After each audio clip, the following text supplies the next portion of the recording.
शुचं कृष्णभक्ति देवी शुद्धवृत्त्यै नमो नमः। वाञ्छाकल्पतरुभ्यश्च कृपासिन्धुभ्यैव च पतितानां पावनेभ्यो वैष्णवेभ्यो नमो नमः। जय रूप सनातन भट्ट रघुनाथ श्रीजीव गोपाल भट्ट दास रघुनाथ। এই ছয় গোসাইর করি চরণ বন্দন, যাহা হইতে বিঘ্ননাশভীষ্টু পুরন। দুর্গমী প্রতিবিন্দস্য স্খলৎপাদগতির্মুহু সকৃপাদৃষ্টিদানেন সন্ত সন্ত বলম্বনম। সর্বশ্রোতা বৈষ্ণব চরণে করি নমস্কার। সবে চরণ ধুলি দেহ মস্তকে আমার। যেই নাম সেই কৃষ্ণ ভজ নিষ্ঠা করি, নামের সহিত আছেন আপনি শ্রী হরি। শ্রী গৌরাঙ্গ নিত্যানন্দ শ্রী অদ্বৈত চন্দ্র গদাধর শ্রীবাসদী গৌরভক্ত বৃন্দ। শ্রীকৃষ্ণ চৈতন্য প্রভু নিত্যানন্দ হরে কৃষ্ণ হরে রাম শ্রী রাধে গোবিন্দ। হরে কৃষ্ণ হরে কৃষ্ণ কৃষ্ণ কৃষ্ণ হরে হরে হরে রাম হরে রাম রাম রাম হরে হরে হরে কৃষ্ণ হরে কৃষ্ণ কৃষ্ণ কৃষ্ণ হরে হরে হরে রাম হরে রাম রাম রাম হরে হরে। নিতাই গৌর হরি নিতাই গৌর হরি নিতাই গৌর হরি গৌর। জয় গৌর।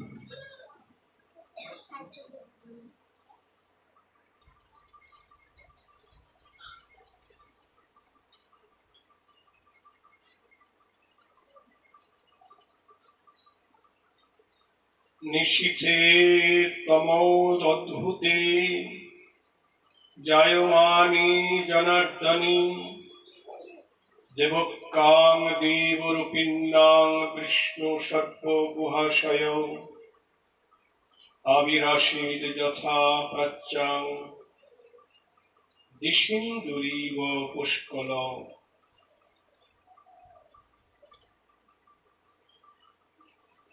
শ্রীমান মহাপ্রভুর কৃপায় আজকে শ্রী শ্রী জন্মাষ্টমী এবং নন্দোৎসব উপলক্ষে আমাদের এই ভাগবতী কথার অনুষ্ঠান। জয় রাধে। এই উপলক্ষে আমাদের আজকের আলোচ্য বিষয় স্বয়ং ভগবান কৃষ্ণের আবির্ভাব রহস্য এবং নন্দ যশোদার বাৎসল্য প্রেমের মাহাত্ম্য বা বৈশিষ্ট্য।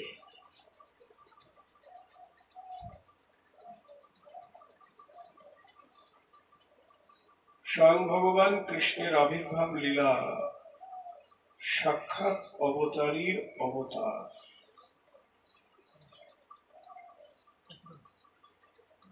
আমরা এই সংসারে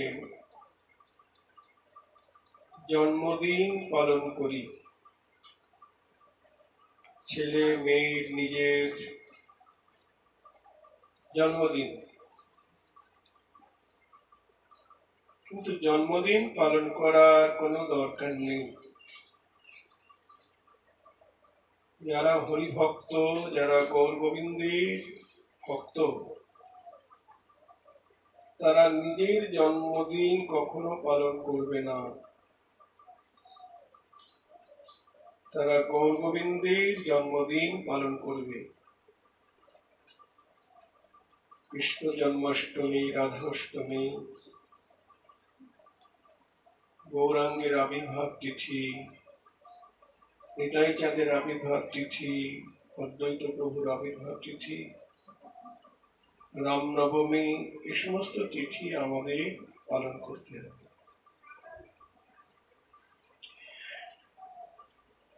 আজকে সেই নন্দনন্দন বা যশোদানন্দন কৃষ্ণের আবির্ভাব তিথি, স্বয়ং ভগবান কৃষ্ণের আবির্ভাব লীলা সাক্ষাৎ অবতারীর অবতার। এ এক অতি দুর্গেয় তত্ত্ব।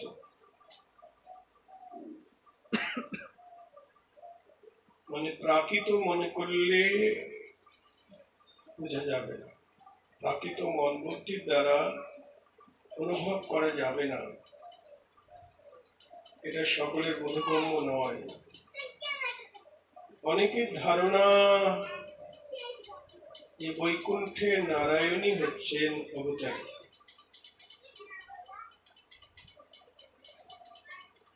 তিনি স্বয়ং ভগবান, কিন্তু তা ঠিক নয়। তারা বলছেন সত্য যুগে নারায়ণ, তারপরে ত্রেতা যুগে রাম, দ্বাপর যুগে কৃষ্ণ, কলিতে গৌরাঙ্গ, তারই তো নারায়ণ না। দ্বাপর যুগের অবতার তিনিও কৃষ্ণ বর্ণ, কিন্তু সব দ্বাপর যুগের ভগবান স্বয়ং কৃষ্ণ নন।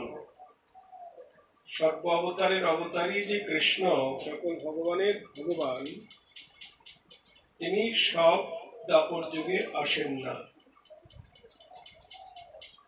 খুব মনোযোগ দিয়ে শুনবেন। স্বয়ং ভগবান কখন আসেন না? অষ্টাবিংশ চতুর্যুগে দ্বাপরের শেষে স্বয়ং ভগবান কৃষ্ণ এসেছেন। এর আগের যে দাপর যুগ গেছে, এখন তো কলিযুগ, এর আগের যে দাপর যুগ গেছে, ওই দাপর যুগটা অষ্টাবিংশ চতুর্যুগের দাপরের যুগ, 28 নম্বর। 28 নম্বর দাপর যুগ মানে 28টা সত্য, এটা মনোযোগ দিয়ে শুনতে হবে। 28টা সত্যযুগ গেছে, 28টা ত্রেতা যুগ গেছে, 27টা দাপর যুগ গেছে। 28 নম্বর দাপর যুগের শেষে স্বয়ং ভগবান কৃষ্ণ অবতীর্ণ হয়েছেন। হরি বল, হরি বল। আর তারপরে 28 নম্বর কলিযুগে রাধা কৃষ্ণের মিলিত তনু আমার গৌর হরি এসেছেন। হরি গৌর, হরি বল।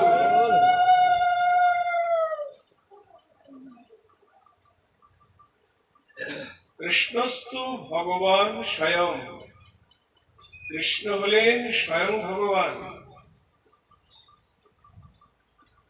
ভগবানের অনেক রূপ, অনেক অবতার।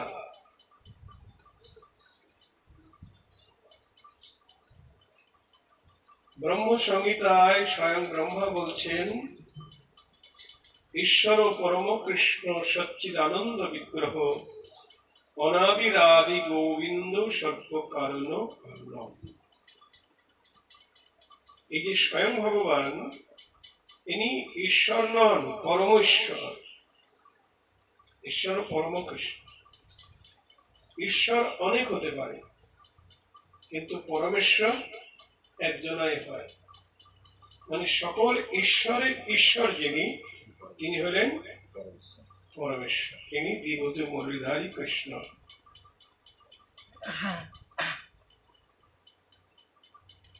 তিনি সব দাপর যুগে আসেন না। আর রাধা কৃষ্ণের মিলিত তনু গৌর হরি, তিনিও সব কলিযুগে আসেন না। এই কলিযুগের পরে আবার সত্য, ত্রেতা, দাপর, কলি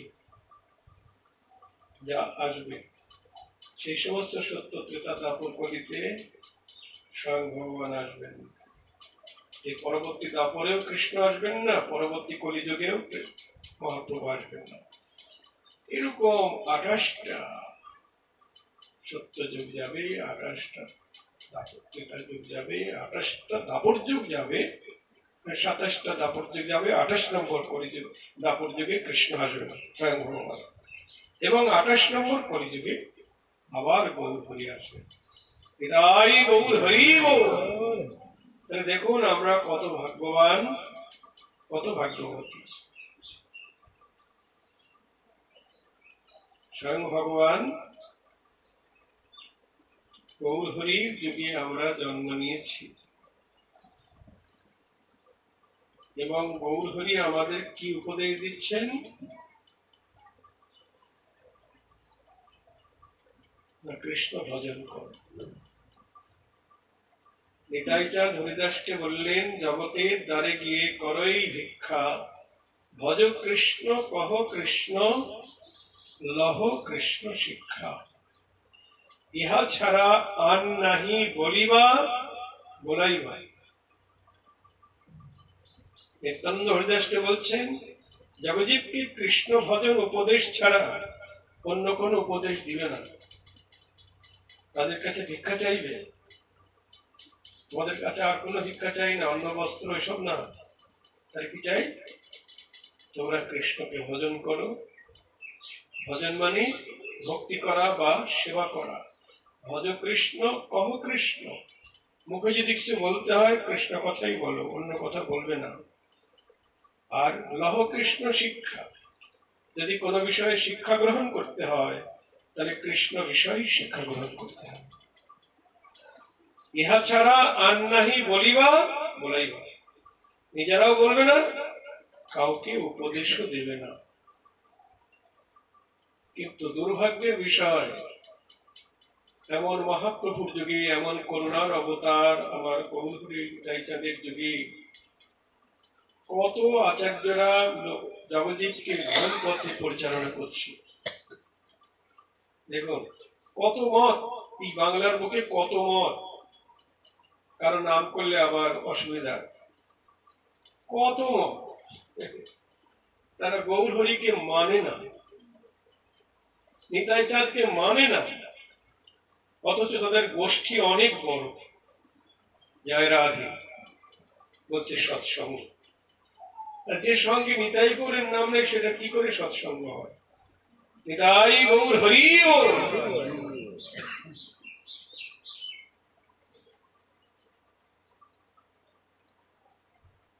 রাধে কৃষ্ণ বলছে, কেন নিতাই বিনে ভাই রাধা কৃষ্ণ পাইতে নাই, তীর করি ধর নিতাইয়ের পায়।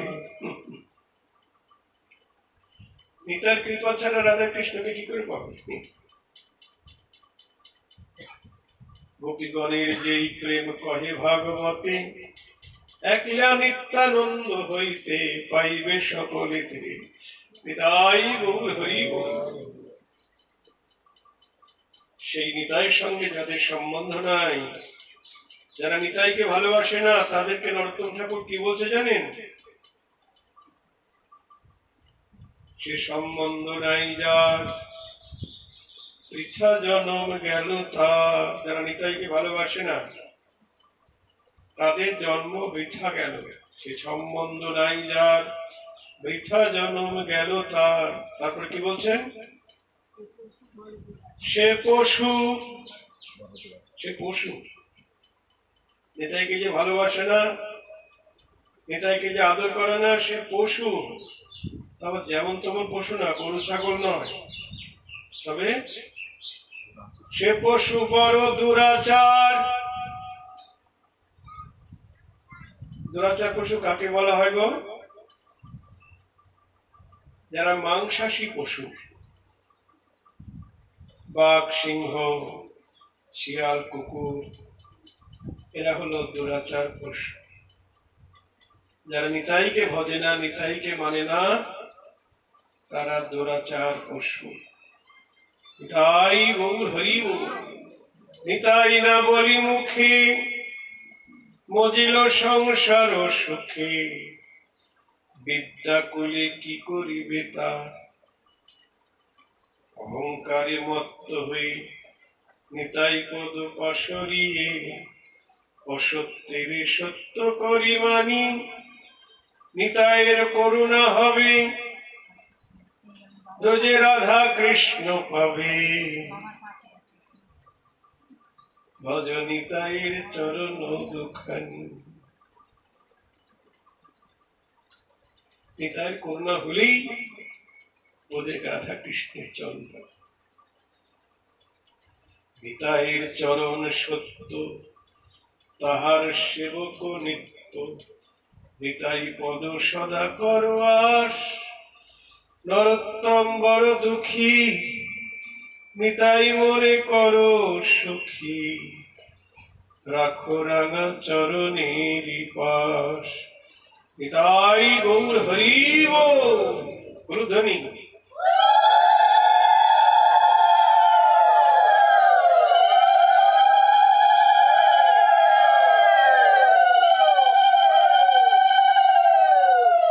মহাপ্রভু বলছেন, নিতাই চাঁদও বলছেন কৃষ্ণ ভজনের কথা।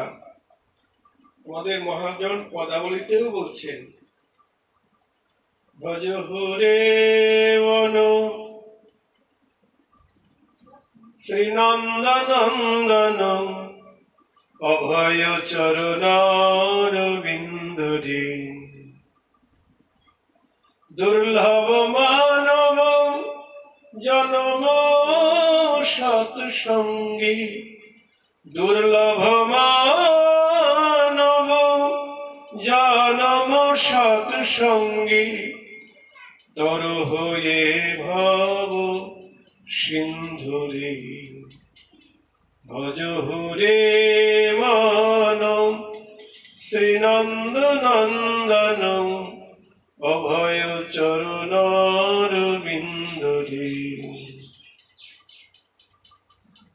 দেখুন, দুর্লভ মানব জনম যদি সার্থক করতে হয়, তাহলে কি করতে হবে? সাধু সঙ্গ নিয়ে গোবিন্দের অভয় চরণ ভজন করতে হবে। যে চরণে শরণ নিলে আর কোনো ভয় থাকে না। সবচাইতে বড় ভয় কি গো? সবচাইতে বড় ভয় কোনটা? যমরাজের ভয়, তাই তো? মৃত্যু ভয়। এটা তো বড় ভয় নাকি? এটা হ্যাঁ, এটাও ভয়। কালকে তো পূজা হবে, কে কে পূজা করবেন? হাত তুলেন। আপনারা করেন না?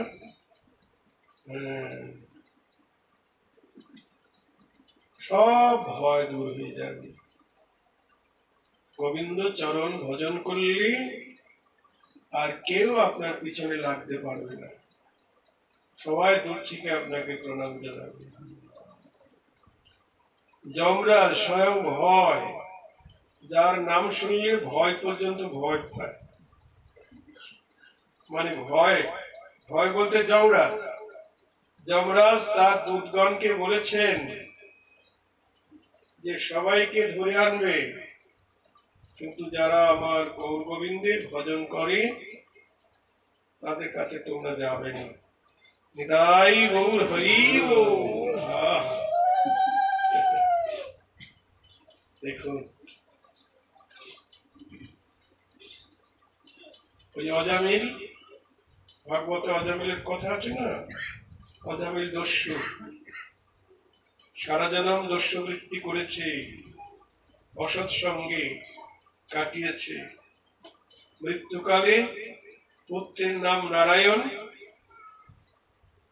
ওই পুত্রের নাম ধরে ডাকছে, বাবা নারায়ণ কোথায় গেলি? আমার সামনে একবার আয়, তোর মুখখানে দেখে যাই। মৃত্যুকালে পুত্রকে দেখবে বলে পুত্রের নাম ধরে ডাকছেন। এদিকে যমদূতেরা এসেছে তাকে নেবার জন্য। নারায়ণ নাম ডাক শুনিয়ে তখন স্বয়ং বিষ্ণু বা নারায়ণ বলছেন, দূতগণকে শিগগির আমার ভক্তকে নিয়ে আসো। যাও যাও, যমদূতেরা নিতে এসেছে, যাও তাড়াতাড়ি। বিষ্ণু দূতেরা এসে বলছেন যমদূতগণকে, ছেড়ে দাও,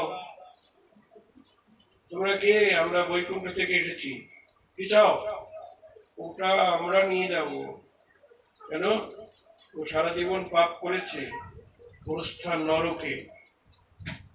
বিষ্ণুদূতেরা বলছেন, সারা জীবন পাপ করো, কিন্তু মৃত্যুকালে নারায়ণ বলে ডেকেছি, অতএব ওকে তোমরা নিতে পারো না। যমদূতগণকে পাঠিয়ে দিল। দেখুন, মৃত্যুকালীন আর সারা জনম পাপ করে মৃত্যুকালে নারায়ণ নাম ধরে ডেকে যমদূতেরা তাকে আর নিতে পারবে, পালিয়ে গেল। যে ছেলে মেয়ের নাম পাপাই বাবাই পাপাই, হ্যাঁ, পাপাই নাম রাখে না? পাপাই মানে পাপকে ডাকে, পাপ আয়, তাই তো নাকি? পাপাই বাবাই এসব নাম না রেখে, রিঙ্কি পিঙ্কি ঝিঙ্কি পচার বলা এসব নাম না রেখে যদি আমরা ছেলে মেয়ের নাম এরকম নারায়ণ কৃষ্ণ বলরাম নিতাই গৌর সীতানাথ, মেয়েদের নাম ললিতা বিশাখা কৃষ্ণপ্রিয়া বিষ্ণুপ্রিয়া হরিপ্রিয়া নাম রাখি, তাহলে সারাদিন যদি হরিনাম নাও করতে পারি, ছেলে মেয়ের নাম ধরে যদি দু চারবার ডাকি, তাহলে ভগবানের নাম করা হবে। নিতাই গৌর হরি বল। হয়তো অন্তিম কালে ভগবানের কথা স্মরণ না থাকলেও ছেলে মেয়ের নাম ধরে ডাকলেও তো অজামিলের মতো ভগবত প্রাপ্তি হয়ে যেতে পারে। দেখুন,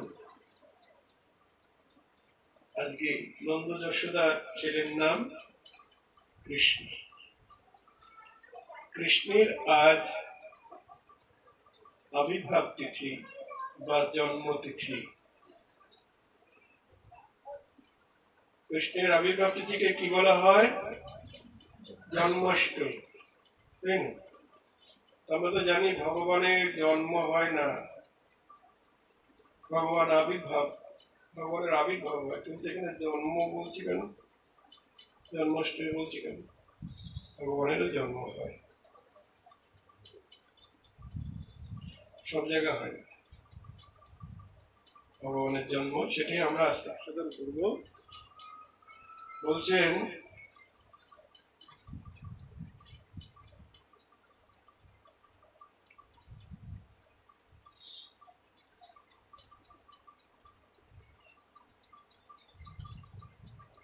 তাহলে কৃষ্ণস্তু ভগবান স্বয়ং বা পরমেশ্বর ভগবান। আর যত অবতার আছেন, কেউ অংশ অবতার, কেউ গুণ অবতার, আবেশ অবতার, মন্বন্তর অবতার, যুগ অবতার, স্বরূপ অবতার। যেমন নারায়ণের কথা বলা হচ্ছে, সত্য যুগে যিনি নারায়ণ, তিনিও স্বয়ং ভগবান নন, কৃষ্ণেরই স্বরূপ বিগ্রহ। মৎস্য, কূর্ম, বরাহ, নৃসিংহ, বামন এসব কৃষ্ণেরই অবতার।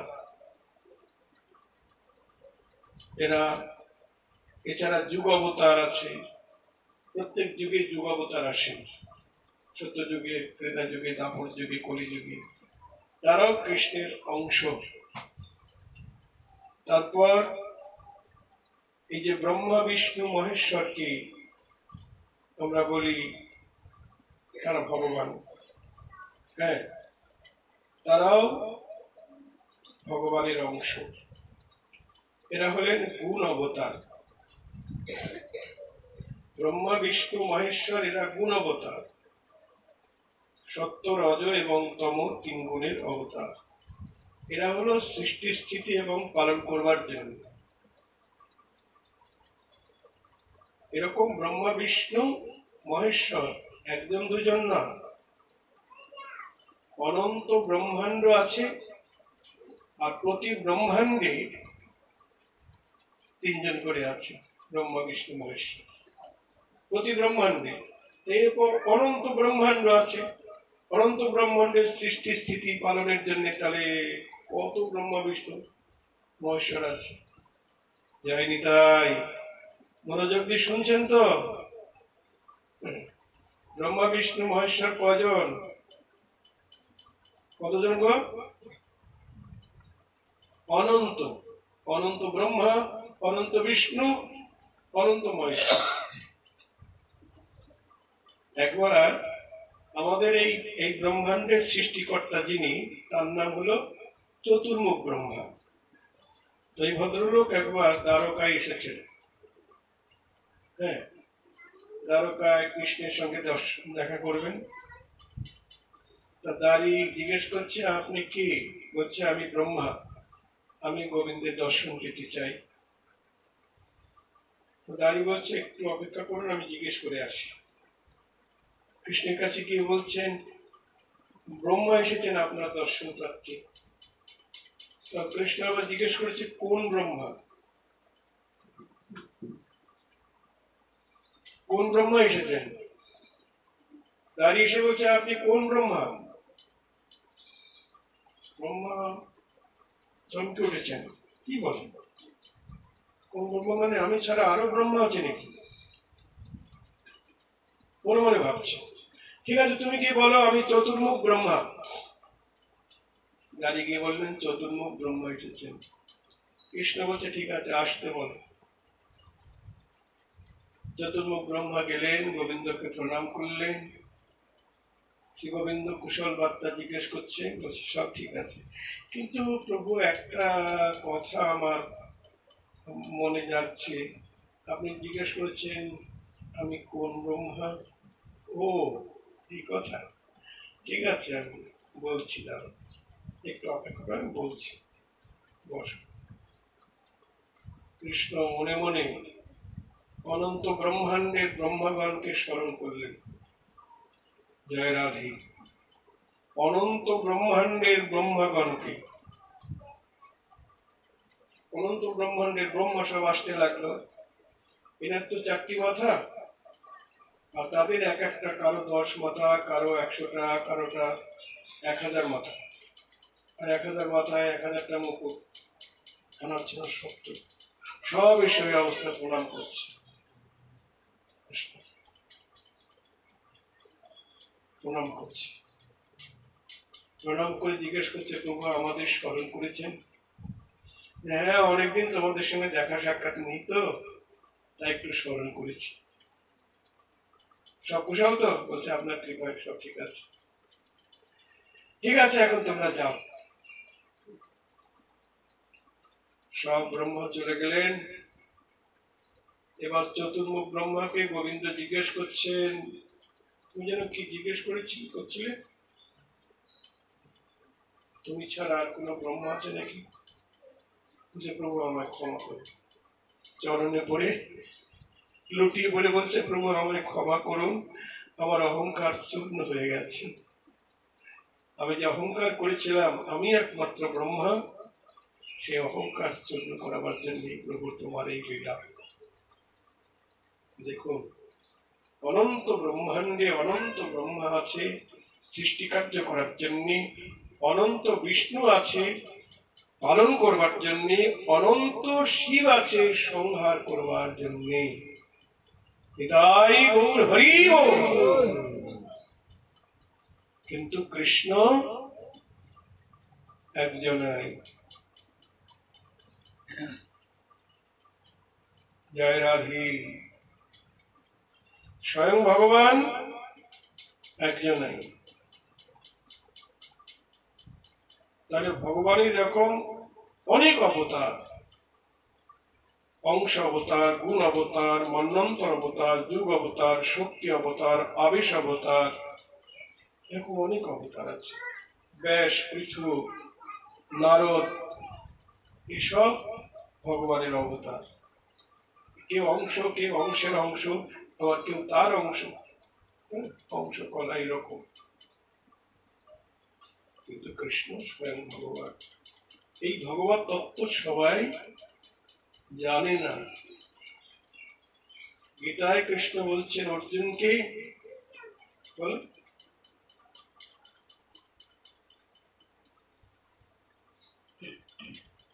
মানে আমার তত্ত্ব, আমার জন্মকর্ম সম্বন্ধে যারা জানে তাদের আর পুনরায় জন্ম নিতে হয় না, এই জন্মে তারা আমাকে পেয়ে যায়। তাই গৌর হরি বল। তাই এখানে বলছেন,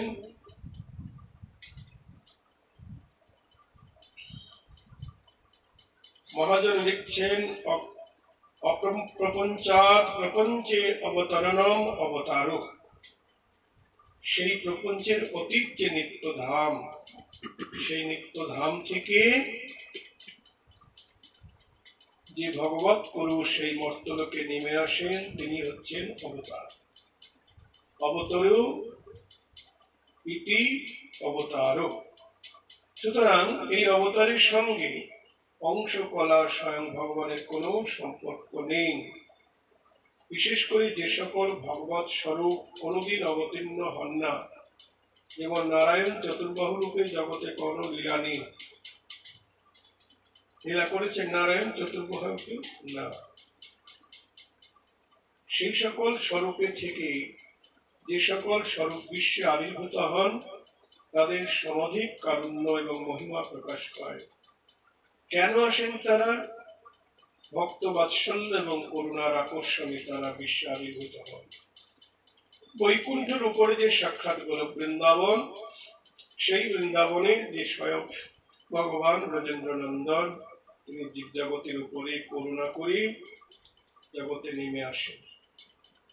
জীবের হৃদয়ে পাপ তাপ কলুষ কামনা বাসনা চিত্তকে শুদ্ধ করে লীলা নামরস আস্বাদন করার, প্রেম ভক্তি দান করে স্বচরণে আকর্ষণ করেন। এটি অল্প কারণের পরিচয় নয়।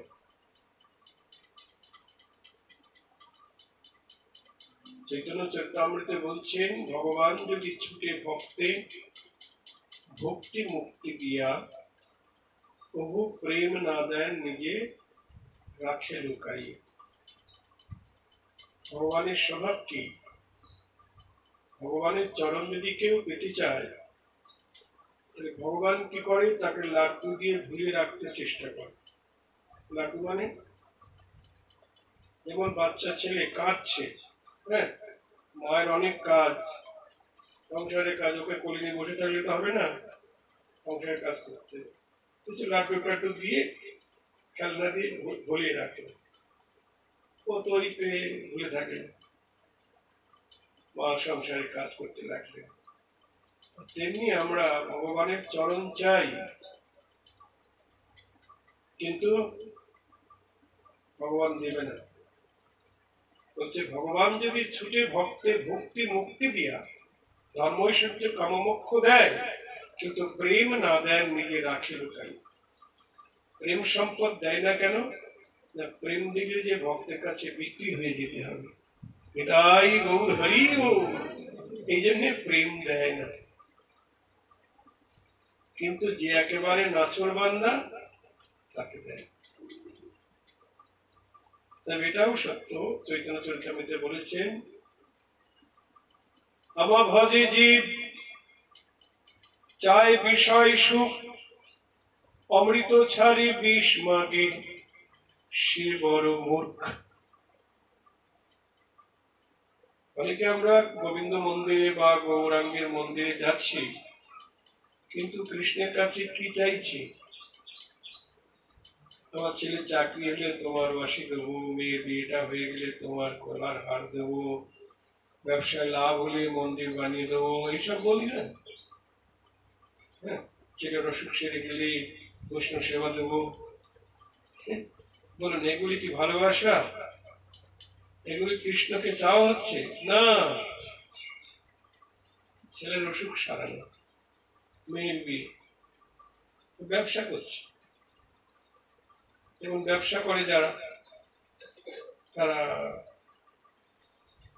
আমরা করি না? ব্যবসা করি, বাজারে যাই, জিনিসপত্র কিনি, দোকানদার বললেন এত টাকা হয়েছে দিন, ব্যাস মাল নিলাম, টাকা দিলাম, সোনা দেনা শুধবা, জয় রাধে। আমরা এরকম গোবিন্দকে ভালোবাসি, এটা ভালোবাসা নয়। এই জন্য কৃষ্ণ বলছেন, আমার ভজে জীব চায় বিষয় সুখ, অমৃত ছাড়ি বিষ মাগি সে বড় মূর্খ।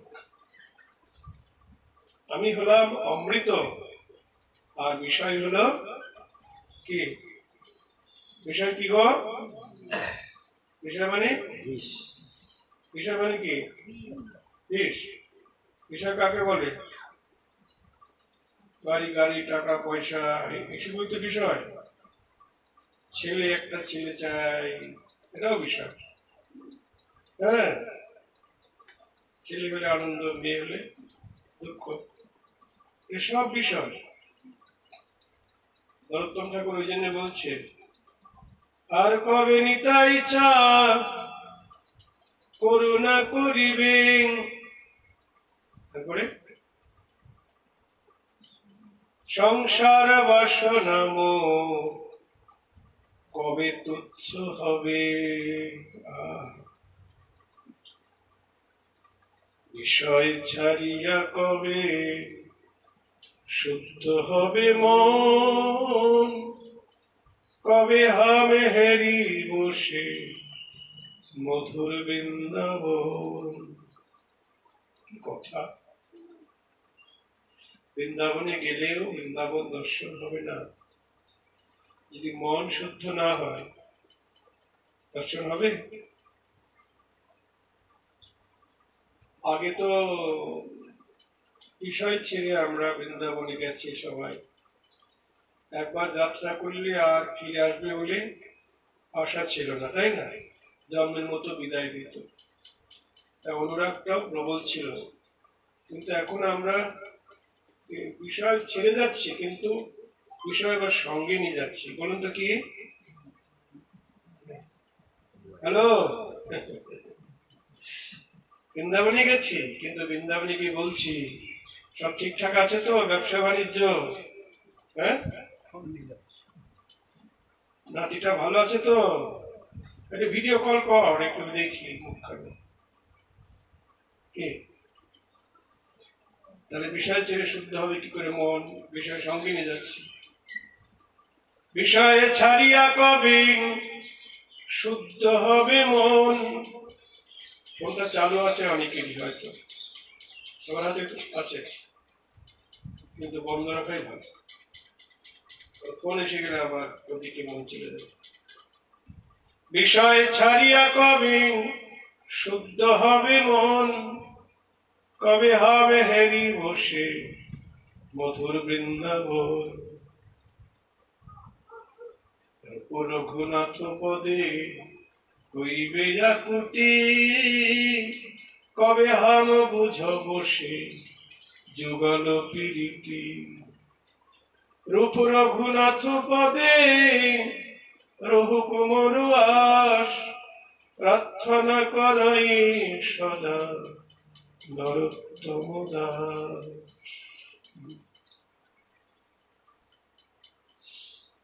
তাই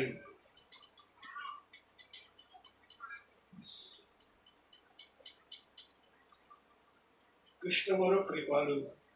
তিনি বলছেন জীব মূর্খ, সে তো বিষয় চাইবে, আমার মন্দিরে এসে আমার ভজনা করে আবার বিষয় বিষ চাইছে। ও তো মূর্খ, তো বোঝে না বিষয় পেলে ওর মঙ্গল হবে না। আমি তো বুঝি ওর কি পেলে মঙ্গল হবে। জীব মূর্খ, আমি বিজ্ঞ, ওকে বিষয় কেন দিব? দেব না। কি দেব? সচরণামৃত দিয়া বিষয় ভোলাইব। তাই বল হরি বল, কত বড় করুণা বল। বলছে জীব মূর্খ, আমি বিজ্ঞ, ওকে বিষয় কেন দিব? সচরণামৃত দিয়ে বিষয় ভোলাইব।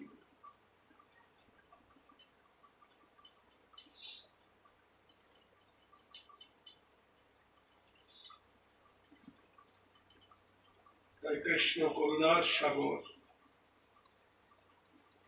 হ্যাঁ, যদি এরকম বিষয়কে ভুলিয়ে দেয় কৃষ্ণ, নিজের চরণ দান করে, তাহলে জানতে হবে কৃষ্ণের কৃপা হয়েছে আমাদের। আর আমরা বাড়ি করলাম, গাড়ি করলাম, আর বললাম গুরুদেব আপনার কৃপায় আমার 3 তলা হয়েছে, আপনার কৃপায় ব্যবসায় ভালোই লাভ হচ্ছে। হ্যাঁ, কিন্তু এগুলি গুরু কৃপা নয় বা কৃষ্ণের কৃপা নয়। আপনারা কি বলেন? কৃপা? যার প্রতি কৃষ্ণের কৃপা হয়, গুরু কৃপা হয়, তার রাজত্ব থাকলেও সনাতন রাজমন্ত্রী ছিল। যেদিন থেকে গৌরের কৃপা হলো, রাজমন্ত্রিত্ব ছেড়ে রূপ সনাতন বৃন্দাবনে গিয়ে এক এক গাছতলা এক একদিন বাস করছে। ব্রজবাসীর দ্বারে মাধুপুরি মেঘে খাচ্ছে। রঘুনাথ দাস গোস্বামীর প্রতি মহাপ্রভুর কৃপা এত হয়েছে, পিতার ইন্দ্র সম ঐশ্বর্য অপ্সরা সম স্ত্রী সব ত্যাগ করে পুরী ধামে গিয়ে ড্রেনের প্রসাদ করিয়ে খাচ্ছেন। এটা হলো কৃপা, গৌর কৃপা, গুরু কৃপা। এটাই গৌর হরি বল। ঠাকুর মশাই এই জন্য বলছেন, গোলকের প্রেম ধন হরিনাম সংকীর্তন প্রতি না জন্মিল কেন তাই, সংসার বিষাজলে দিবানিশি হিয়া জলে, জুড়াইতে না কইনু উপায়। সংসার বিষ শুধু নয়, আবার তার সঙ্গে বললেন অনল। সংসার বিষ এবং অনল। সেই সংসার বিষানলের দিবানিশি হিয়া জলে, জুড়াইতে না কইনু উপায়। যাক,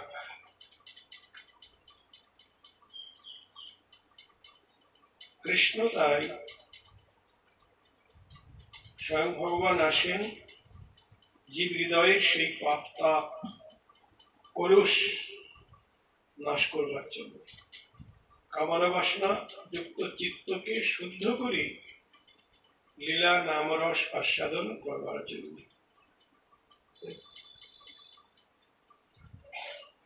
যে সময় আপনি ভগবানের কথা শুনতে ইচ্ছে করলেন, সেই সময় গোবিন্দ আপনার হৃদয়ে ঢুকে গেলেন। যখন ইচ্ছা করলেন গোবিন্দের কথা শুনবো, অমনি কর্ণ দিয়ে কথা রূপে আপনার ভেতরে ঢুকলেন। যেই নাম সেই কৃষ্ণ। ওই নাম রূপে কর্ণ দিয়ে ভেতরে ঢুকলেন কৃষ্ণ। ঢুকে দেখছেন, যখন আপনি ইচ্ছা করলেন আমি কৃষ্ণের কথা শুনবো, তখনই কৃষ্ণ ভাবছেন ও তো আমার লোক, আমার কথা যখন শুনতে চায়, আমাকে ভালোবাসে, তাহলে আমার লোক যখন, তাহলে ওর বাড়িতে একবার যাই। ঢুকে গেল কানের ভেতর দিয়ে, ভেতরে প্রবেশ করল, করে দেখছে হৃদয় মন্দির একেবারে আবর্জনা। এই ঘরে কি করে থাকি? আপনি একটা বাসা ভাড়া নিলেন, কিন্তু ঘর দরজা খুলে দেখলেন একেবারে নোংরা, তখন কি করবেন? বাসাটা পরিষ্কার করতে হবে না, ঝাড় দিতে হবে, তারপর গন্ধ থাকলে, দুর্গন্ধ থাকলে সুগন্ধ সেন্ট টেন্ট দিবেন, তাই তো? মানে বসবাসের উপযুক্ত করে নেবেন। গোবিন্দ দেখছেন হৃদয়টা মলিন, বিষয় মলে একদম দুর্গন্ধ, তার ভিতরে ঢুকে তখন প্রেরণা যোগায়, যা সাধু সঙ্গে যা, শ্রবণ কীর্তন কর, হ্যাঁ,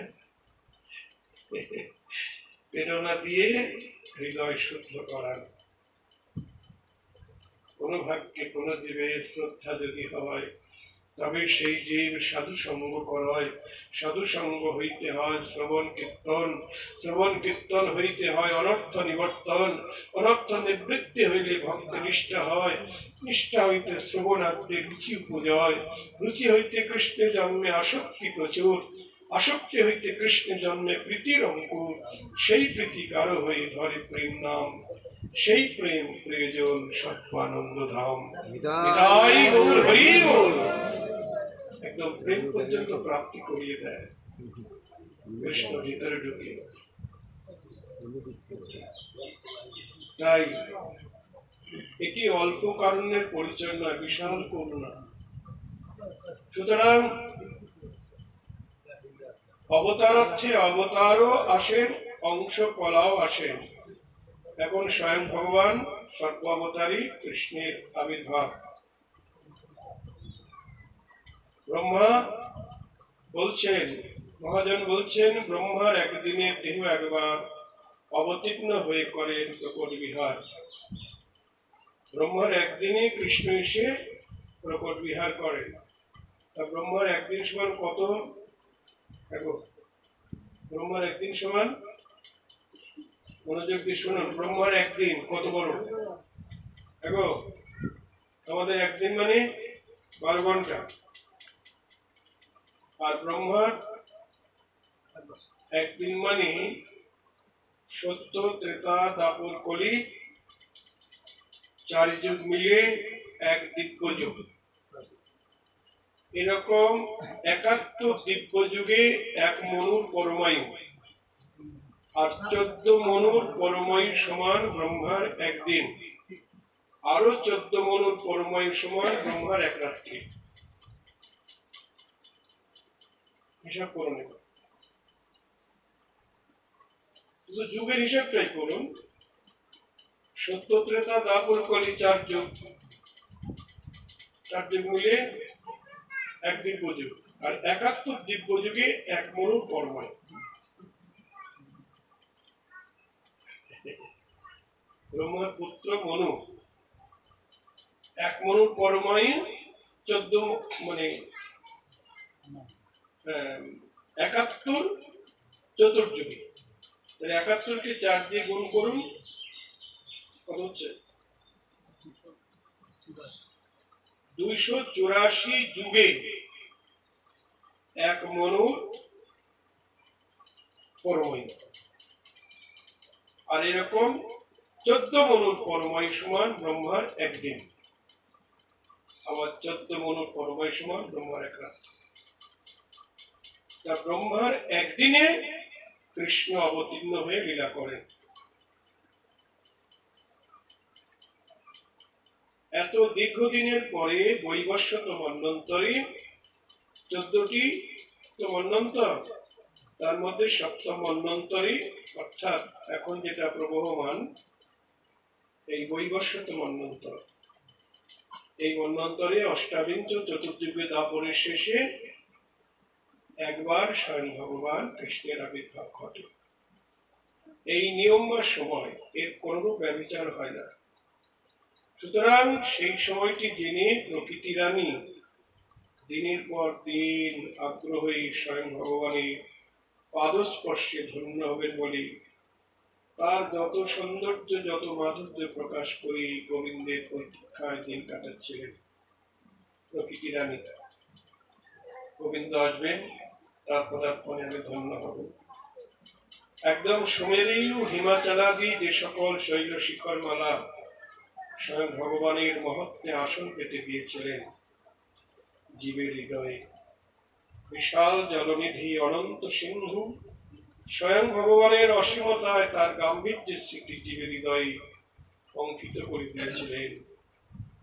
সেদিনটি এমন এক সুদিন বা অপূর্ব কাল ছিল, সেদিন সত্যযুগ না হয়েও সত্যের ধ্যান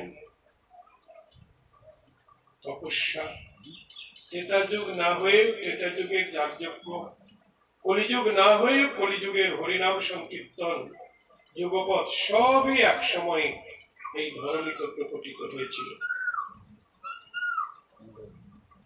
সত্য, ত্রেতা এবং কলি যা কিছু শুভ সবই প্রকট হয়েছিল। বিশ্বের যা কিছু ভালো, যা কিছু সুন্দর, সব কিছু একত্রিত করে সৌন্দর্য মাধুর্যে ডালা সাজিয়ে ভগবানের আগমনে প্রতীক্ষা করছিলেন এই প্রকৃতি রানী। জয় রাধে। আমরা যেমন শুভকালে কি করি, শুভ দিনে, বিবাহ অন্নপ্রাশনের দিনে সব সাজাই না, কলা গাছ লাগাই, তারপরে কত দিক দিয়ে এখন তো ইলেকট্রিক লাইট দ্বারা সাজানো হচ্ছে কত কিছু। স্বয়ং ভগবান আসবেন, পৃথিবী সজ্জিত হচ্ছেন, যত ভালো আছে সব ভালো একসঙ্গে মিলিত হয়েছে। যেমন নবজলধরের সৌন্দর্য, নতুন মেঘ, বিহগীর সৌন্দর্য পাখিগণের সৌসর্য, তাদের কলগান, কুসুম ফুলের সৌরভ, কুসুম ফুল তারা সুগন্ধিযুক্ত সুগন্ধ বুকে নিয়ে প্রস্ফুটিত হয়েছে। কিশলয় দলের শকুমার্য, রসালাদি ফলের সৌরস্য, নানাবিধ ফলের সুরস, শীতল মৃদুমদ সুগন্ধ, বাতাসের অপূর্ব সুখস্পর্শ, এগুলি স্বয়ং ভগবানের সৌন্দর্য মাধুর্য রূপরস গুণ দিয়ে মধুর স্মৃতি জাগিয়ে দিয়েছিল মানবের চিত্তে। যদিও গোবিন্দ সবকিছুর আধার, আমার স্বয়ং গোবিন্দ, যত রকম সুগন্ধ শব্দ গন্ধ চর্পচস্য পেয় যত রকম আছে, সব রূপরস গুণ সবই গোবিন্দেরই, তবু তারটা দিয়ে তাকে সাজানো হচ্ছে। এমন একটা সুন্দর দিন শ্রী ভাগবতে আমরা দেখতে পাই। সেদিন এসেছিল একটা শোভন কাল, কাল যে জগতের পরিণাম। কাল মানে কি? আমরা মৃত্যুকাল বলি কাল, তাই বলছে কাল যে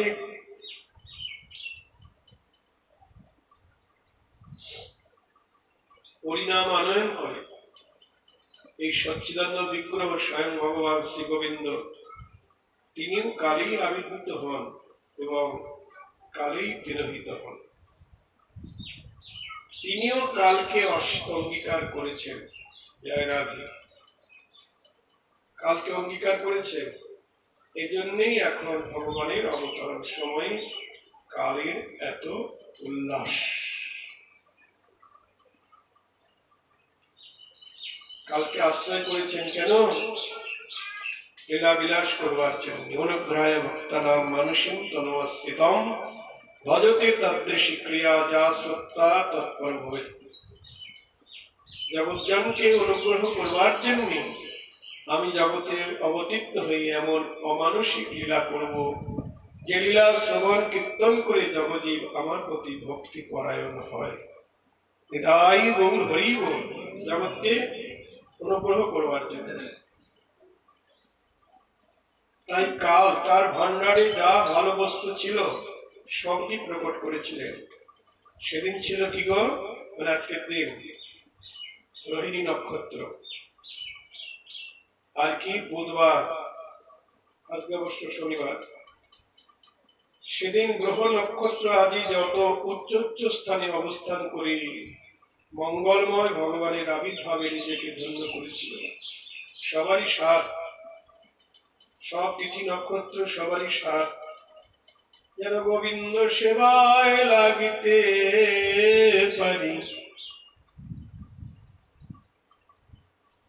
যেমন কুসুম নানাবিধ পুষ্প প্রস্ফুটিত হয়েছে মুখ ভরা সুগন্ধি নিয়ে, তারাও ভাবছে যেন গোবিন্দ সেবায় লাগিতে পারি, আমাদের বুকের গন্ধ ছড়িয়ে দিয়ে।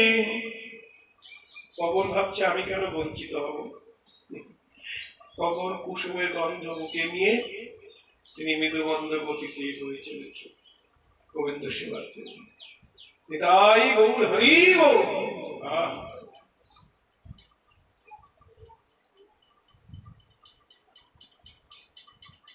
যে সমস্ত গ্রহগুলি মঙ্গল দান করে তারা নিজেরা সত্য হওয়ার জন্য জগতের খ্যাতি অপ্তেজ মরুদ্গম পঞ্চমহাভূত এরা সকলেই আপন আপন আনন্দে আপন আপন সাজে সজ্জিত হয়েছিল। দুলোক ভূলোক সবই আনন্দ উন্মত্ত হয়ে পড়েছিল।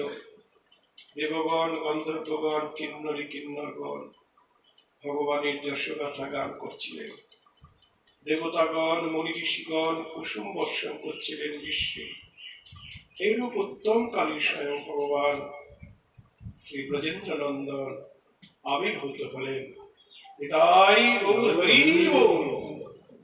শ্রীপাদ শুকমুনি বলছেন, নিশীতে তমোদ্ভূতে জায়মানে জনার্দনী দেবকাঙ্গী রূপিন্নাং বিষ্ণু সর্বগুহাশয় আবিরাশীর যথা প্রাচ্যাং দেশিন্দুরীব পুষ্কল।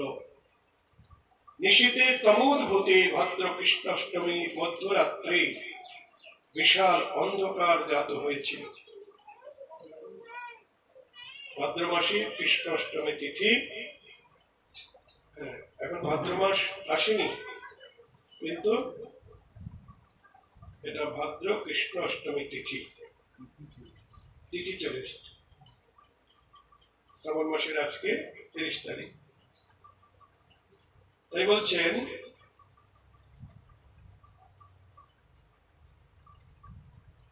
ভাদ্র কৃষ্ণাষ্টমীর মধ্যরাত্রে বিশাল অন্ধকার জাত হয়েছিল। সে সময় জনার্দন তিনি দেবরূপিণী দেবকীর গর্ভে এসে আবির্ভূত হয়েছিলেন। যেমন পূর্ব দিকে চন্দ্রের উদয় হয় তেমনি এই যে দেবরূপিণী দেবকী শব্দটি দিয়েছেন শ্রীপাদ শুকমুনি, তিনি জানেন যে ব্রজলীলা অতিশয় রহস্যময়। আসলে তিনি যেমন দেবকীর নন্দন তেমনি শ্রীমতী যশোদার নন্দন। জয় রাধে। খুব মনোযোগ দিয়ে শুনবেন মায়েরা, কৃষ্ণকে পুত্ররূপ পেলে তো ভালোই হয় নাকি? হ্যাঁ, চাইলেই পাবে। কৃষ্ণকে পুত্ররূপে চাইলে কৃষ্ণ পুত্র হবে হবে। হ্যাঁ, যখন ব্রহ্মা ধেনুবৎস বাছুর হরণ করেছিলেন, গোপ বালকদেরকে হরণ করেছিলেন, কৃষ্ণের বয়স তখন 4 বছর। ছোট ছোট রাখাল বালক তাদেরও ব্রহ্মা চুরি করেছিল, বাছুরও চুরি করেছিল। তখন কৃষ্ণ বাছুর হারিয়ে সখা হারিয়ে কাঁদছিলেন মনে মনে। তখন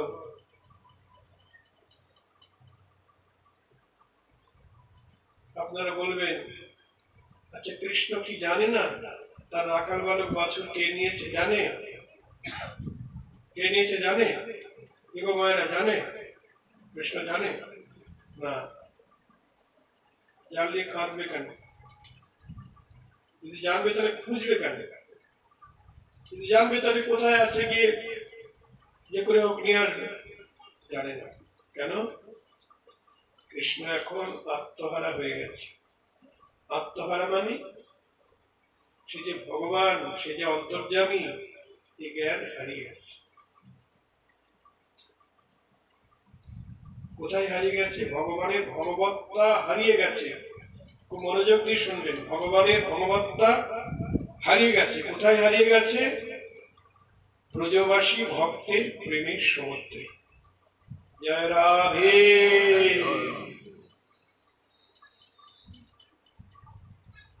ব্রজবাসী ভক্তের প্রেমের সমুদ্রে ভগবানের ভগবত্তা হারিয়ে গেছে। যেমন আপনার ছেলে প্রধানমন্ত্রী, যখন সে রাজধানীতে থাকে সে প্রধানমন্ত্রী, সবাই তাকে স্যালুট দিচ্ছে, কিন্তু আপনার কাছে যখন আসছে আপনি কি তাকে সম্মান দিবেন? প্রধানমন্ত্রী সে আপনাকে প্রণাম করবে, আপনি তাকে আশীর্বাদ করবেন, তাই তো? বাড়িতে এলে আর প্রধানমন্ত্রীর জ্ঞান থাকে না আমি প্রধানমন্ত্রী। জয় রাধে। তা বৃন্দাবন হলো কৃষ্ণের নিজের বাড়ি, আর মথুরা দ্বারকা হলো কর্মক্ষেত্র। জয় রাধে। বাড়ির মানুষ তো আপনজন, আপনজনার সঙ্গ পেলে মিনিস্টার ব্যারিস্টার সব কিছু ভুলে যায়। আপনার ছেলে মিলিটারি, বাড়ি এসেছে, এখন জ্ঞানই নাই মিলিটারি। যখন চাকরিতে জয়েন করে, পোশাক পরিচ্ছদ করে, তখন মেজাজটা এরকম হয়ে যায়। ভগবান যতক্ষণ তার জ্ঞান থাকে আমি ভগবান, ততক্ষণ তার বেশি আনন্দ হয় না। রাষ্ট্রপতি বা প্রধানমন্ত্রী যখন রাষ্ট্রপতি ভবনে থাকে, সংসদ ভবনে থাকে, তখন তার বেশি আনন্দ হয় না। বাড়ি হয় কোথায় আনন্দ হয় বেশি? কখন? যখন বাড়িতে আসে, তাই না? তেমনি কৃষ্ণের যতক্ষণ জ্ঞান আছে আমি ভগবান, ততক্ষণ তার পরিপূর্ণ আনন্দ হয় না। আমি ভগবান যখন এটা ভুলে যায়, তখনই তার হয় পরিপূর্ণ আনন্দ। জয় রাধে। তাহলে বলুন, কৃষ্ণকে ভুলিয়ে দিতে হবে, সে ভগবান, এই জ্ঞানটা ভুলিয়ে দিতে হবে। কিভাবে ভুলাবেন? তার সঙ্গে প্রেম করতে হবে, এমন প্রেম করতে হবে। সবচাইতে বেশি সুখ পায় কোন প্রেমে গো মায়েরা? বলুন, কৃষ্ণ সবচাইতে বেশি সুখ পায় কোন প্রেমে? জোরে বলুন, বলতে পারছেন না? কৃষ্ণকে সবচাইতে বেশি ভালোবাসে কে? কে গো? জানেন না? রাধারানী। হ্যাঁ, তাহলে আমাদের যদি আমরা কৃষ্ণকে বেশি সুখ দিতে চাই, কৃষ্ণকে সুখ দেবেন তো নাকি? আমরা কৃষ্ণের সুখ চাই। আজকে জন্মাষ্টমী তিথি, প্রতিজ্ঞা করতে হবে গোবিন্দকে সর্বপ্রকারে সুখ দেব, তাই তো? সর্বপ্রকারে সুখ দেব, রাধারানীকে সর্বপ্রকারে সুখ দেব, রাধা কৃষ্ণের যুগলকে সুখ দেব। তাহলে কেমন প্রেম করতে হবে? কৃষ্ণের দাস হলে হবে না, কৃষ্ণের সখা হলে হবে না, কৃষ্ণের মাতা পিতা হলেও হবে না। তাহলে রাধারানীর চরণে দাসী হতে হবে, তবেই আমরা রাধা কৃষ্ণ যুগলকে সুখ দিতে পারবো। নিতাই গৌর হরি বল। জয় রাধে। কৃষ্ণ যে প্রেমে বেশি সুখ পায়, ওখানেই ভগবত্তা হারিয়ে যায়। রাধারানী গালাগালি করছেন, লম্পট শট ধৃষ্ট কপট। ওতে গোবিন্দের দুঃখ হচ্ছে না, গালিতে কি হচ্ছে? কি হচ্ছে? সুখ হচ্ছে। প্রিয়া যদি মান করি করয় ভৎসন, বেদ স্তুতি হইতে হরে মোর মন। বেদজ্ঞ পণ্ডিতগণ বেদের স্তুতি করলে যত সুখ না হয়, রজসুন্দরী মান করে আমাকে তারণ ভৎসন করলে আমার কোটি গুণ আনন্দ হয়। দেখো, তাই সেদিন কৃষ্ণ ভুলে গেছে, ব্রহ্মা চুরি করেছে তো ভুলে গেছে, সখা হারিয়ে বাছুর হারিয়ে কাঁদছে। তার মানে ভগবৎ শক্তি আছে, ওটা ভিতরে হারিয়ে গেছে, ভিতরে লুকিয়ে গেছে, সাথী হারা হয়ে কাঁদছে। তখন অন্তর্যামী শক্তি, ভগবৎ শক্তি ভিতর থেকে ভাবছেন, আমার তার চুপ করে থাকা চলে না, আমার প্রভুর সেবা করা দরকার। বাছুর হারিয়ে সাথী হারা হয়ে কাঁদছে। তখন ভিতর থেকে অন্তর্যামী শক্তি বলে দিচ্ছেন, তোমার রাখাল বালক বাছুর ব্রহ্মা চুরি করেছে। তখনই কৃষ্ণ জানতে পারলেন, ও ব্রহ্মা তুমি চুরি করেছ, তোমার অভিমান, তোমার অহংকার জন্য। নিজের শরীর থেকে ব্রহ্মা সৃষ্টি করে ব্রহ্মলোকে পাঠিয়ে দিলেন, রাজত্ব দখল করে দিলেন। এবার ভাবছেন বাড়ি যাবো কি নিয়ে, রাখাল বালক বাছুর তো ব্রহ্মা নিয়ে গেছে। তখন অন্তর্যামী শক্তি বলছেন, প্রভু তোমার ব্রজবাসী ভক্ত মায়েরা তোমাকে তো পুত্ররূপে কামনা করেছে, শ্রীরাম সুদাম বসুধা মধুমঙ্গলের মা। যদিও তাদের ঘরে ক্ষীরসন্ননী চুরি করে খাও, কিন্তু ওই মায়েদের স্বাদ মিটে না। তাদের স্বাদ কি? গোপাল যদি আমাদের পেটের ছেলে হতো, আমাদের স্তন ক্ষীর পান করিত, মা মা বলে ডাকিত, রোজে মাতৃ জনম ধন্য হতো। গোপাল যদি পুত্র হতো, মা মা বলে ডাকিত, আমাদের রোজে মাতৃ জনম ধন্য হতো।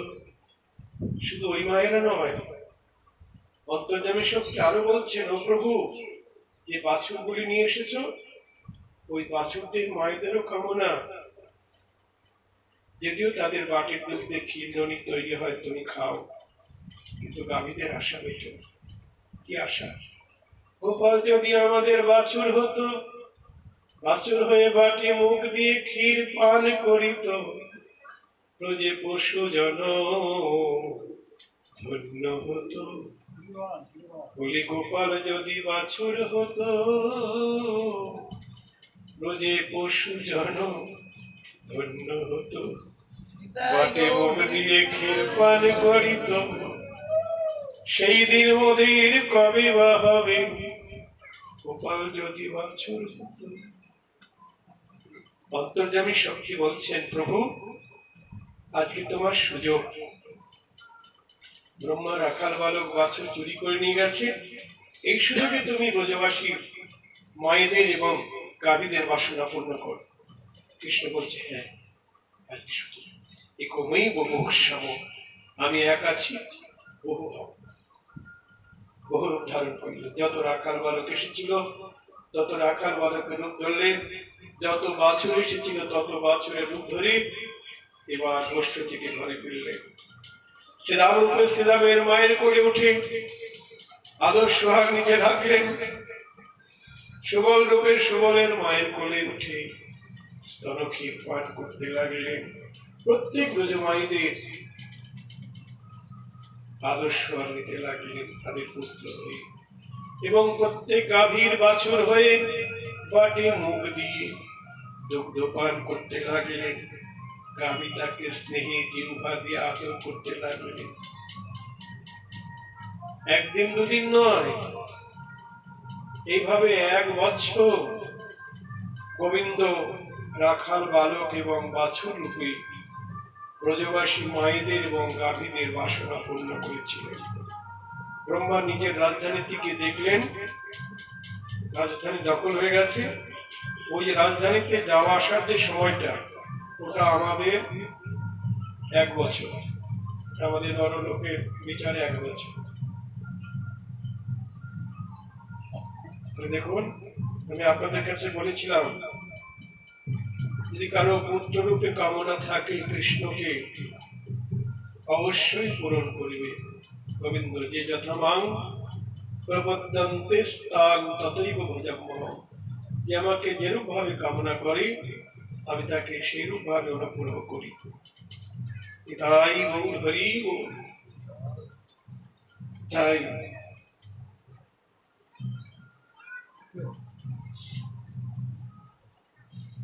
দেবকীর গর্ভে গোবিন্দ আবির্ভূত হলেন। দেবরূপিণী দেবকী। সুকুমণি বলছেন তিনি দেবকীর গর্ভে জন্ম নিয়েছেন। আসলে তিনি যেমন দেবকীর নন্দন, তেমনি যশোদারও নন্দন। কেন বলুন তো? আমরা তো সবাই জানি মথুরায় জন্ম হলো, তারপরে নরোত্তম ঠাকুর বলছেন, তাই না, যখন কৃষ্ণ জন্ম নিল দৈব কুয়ুদরে, তারপরে মথুরাতে দেবগণে পুষ্পবৃষ্টি করি, বসুদেব রাখিয়া এল নন্দের মন্দিরে, নন্দর আলয় কৃষ্ণ বারে দিনে দিনে। আমরা এটা জানি, নরোত্তম ঠাকুর বলেছেন। কিন্তু এই মধ্যে রহস্য আছে। কি রহস্য? বলছেন দেবকীর নন্দন, যশোদার নন্দন। যেভাবে এই ভাগবতের বর্ণনা যদি তলিয়ে না দেখা যায় তাহলে বোঝা যাবে না। কংসের কারাগারে দেবকীর গর্ভে অবতীর্ণ হলেন কৃষ্ণ, আর বসুদেব তাকে গোকুলে এসে নন্দের সূতিকাগারে নিজের পুত্রকে রেখে গেলেন আর কন্যাকে নিয়ে গেলেন। এটা আমরা জানি। তাহলে নন্দ যশোদা বসুদেব দেবকীর পুত্রটিকে পালন করে আর প্রেম প্রকাশ করলেন, এটি বোঝা যাবে। কিন্তু আসলে তা নয়। তিনি যেমন দেবকীর নন্দন তেমনি যশোদার নন্দন, এটি ভাগবতী পাওয়া যায়। নন্দপত্নাং যশোদায়াং মিথুনাম সমপদ্যত। জামলতন্ত্রে দেখা যায় যে নন্দপত্নী যশোদার 2টি সন্তান জাত হয়। জামলতন্ত্রে বলা আছে যশোদার 2টি সন্তান হয়, একটি হচ্ছে পুত্র আর একটি কন্যা। যেটি পুত্র স্বয়ং ভগবান, আর যেটি কন্যা সেটি হচ্ছেন মহামায়া। এই যে দেবক্কাং দেবরূপিণাং শব্দটি দিয়েছেন, দেবরূপিণী মানে সচ্চিদানন্দময়ী দেবকী। এই দেবকী বলতে বসুদেব পত্নীও, এবং দেবকী বলতে নন্দপত্নী যশোদা। যশোদারা 1 নাম দেবকী, কারণ যশোদার 2টি নাম, যশোদা এবং দেবকী। জয় রাধে। হরিবংশে লেখা আছে যে দেব নাম্নী নন্দ ভার্যায়া যশোদা দেবকীর্তি চ। নন্দ ভার্যার 2টি নাম, একটি যশোদা আর একটি দেবকী। এই যে দেবকী নাম নন্দ ভার্যার, এই জন্য এর নাম সাম্যে সখ্য হয়েছে বসুদেব পত্রের সঙ্গে। 2 জনের দেবকী নাম, এই জন্য 2 জনের মধ্যে বন্ধুত্ব হয়েছে। এই জন্য শ্রীপাদ শুকমণি বর্ণনা করেছেন এই লীলা, নিগুড় ব্রজলীলা। তাই তিনি বললেন কি, যেমন দেহলির কাছে যদি একটি প্রদীপ রাখা যায় তাহলে দেখা যায় ভিতর এবং বার দুদিকে আলোকিত হয়। একটি শব্দের দ্বারা দেবরূপিণী দেবকীর গর্ভে স্বয়ং ভগবান আবির্ভূত হলেন। শ্রীকৃষ্ণ এদিকে হলেন যশোদানন্দন, আর ওদিকে দেবকী নন্দন হলেন। সেই ভাদ্র কৃষ্ণ অষ্টমীর মধ্যরাত্রে বিপুল অন্ধকার ছিল, আপনারা সবাই জানেন। তখন জনার্দন অর্থাৎ জনগণের বিরহ তাপহারী কৃষ্ণ পূর্ণতম রূপে শ্রীমতী যশোদার গর্ভে আবির্ভূত হলেন, জন্ম নিলেন। আর সেই কালেই সর্বগ্রহাশয় ইন্দ্রিয় অতীত বসুদেব নন্দনে বসুদেব ভাগ্যা দেবকীতে আবির্ভূত স্পষ্ট বর্ণনা পাওয়া যায়। শ্রীপাদ দেব সুখদেব মুনি ব্রজলীলা গুরু বলে যশোদানন্দনের আবির্ভাবটি কোনরূপেই বর্ণনা করেছে। রহস্যময় তত্ত্ব রহস্যের মধ্যে রাখা, এটাই বাগ্মিতার বিশাল পরিচয়। অতএব দুটি পুত্র সন্তান, আরেকটি কন্যা সন্তান, তাহলে আর একটা পুত্র সন্তান কি হলো? যশোদার যদি দুটি সন্তান হয়, একটি পুত্র এবং একটি কন্যা, ওদিকে বসুদেব যখন তার পুত্রকে ডাকতে এলো, দেখলো একটা কন্যা সন্তান। বসুদেবের পুত্রটা কোথায় গেল? ওটা মহামায়া ঢেকে রেখেছে। জয় রাধে। ওই জায়গাটা শূন্য দেখাচ্ছে। মেয়েটার পাশে পুত্রটা আছে, কিন্তু জায়গাটা শূন্য দেখাচ্ছে, কেউ নাই, কিছু ওখানে শূন্য। বসুদেব যখন তার পুত্র বাসুদেব কৃষ্ণকে ডাকলেন, তখন দুই কৃষ্ণ মিশে এক হয়ে গেল। এটাই গৌর হরি বল। দেখুন, দুই কৃষ্ণ মিশে এক হয়ে গেলে, এটা আমাদের গৌরী সম্প্রদায়ের আচার্য জীব গোস্বামী পাদ তার গোপাল চম্পু গ্রন্থে লিখেছে।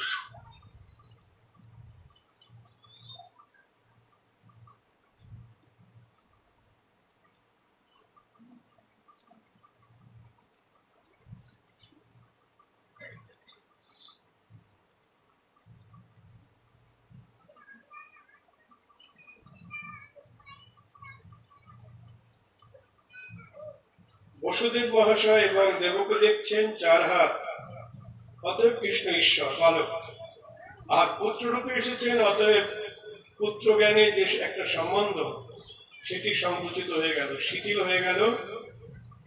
তাদের ছেলেকে কি কেউ স্তুতি করে না পালন করে? তা বৃন্দাবনের নন্দ যশোদা মাধুর্য জ্ঞান, এটি কি সংজ্ঞা? না, যদিও এরা দেখেন ঈশ্বর ঐশ্বর্যই দেখেন, তথাপি এদের ভালোবাসা এত অধিক, এদের সম্বন্ধ জ্ঞানটাই বা পুত্র জ্ঞানটা, এটা কখনো সংকুচিত হয় না। পুত্র ছাড়া আর কিছু ভাবে না, সবসময় এদের সন্তান বলেই মনে হয়। এটা হলো মাধুর্য জ্ঞান। বসুদেব দেবকী তাদের ঐশ্বর্য জ্ঞান, ভগবান ছাড়া আর কিছু মানে না। হ্যাঁ, কৃষ্ণ বলরাম যখন 12-14 বছর পরে মথুরায় গেছে, হ্যাঁ, তখন প্রণাম করতে গেছে, কারাগার থেকে মুক্ত করে মাতা পিতার চরণে। বলছে না, প্রণাম করুন, নতুন ভগবান নারায়ণ। আর নন্দ যশোদার চরণে যদি কৃষ্ণ গোপাল প্রণাম করে, কৃষ্ণ বলরাম, তারা সরে দাঁড়ায় না, বরং প্রণাম করলে মাথায় হাত দিয়ে আশীর্বাদ করে। মা যশোমতী কখনো কখনো নিজের বাঁ পায়ের ধুলি গোপালের মাথায় দেয়। জয় রাধে বলুন। ভগবান জ্ঞান থাকলে তার মাথায় নিজের পায়ের ধুলি দেওয়া যায়? যদি কেউ গোপাল সেবা করেন, বাৎসল্য প্রেমী, অনেকে তো গোপাল নিয়ে ঘোরে, তাই না? গোপাল নিয়ে ঘোরা মানে তো বাৎসল্য প্রেমের সেবা। কিন্তু বাৎসল্য প্রেমের সেবা করতে গেলে তাকে কিন্তু প্রণাম করা যাবে না। ছেলেকে কখনো প্রণাম করা যায়? আমাদের ছেলেকে প্রণাম করেন না।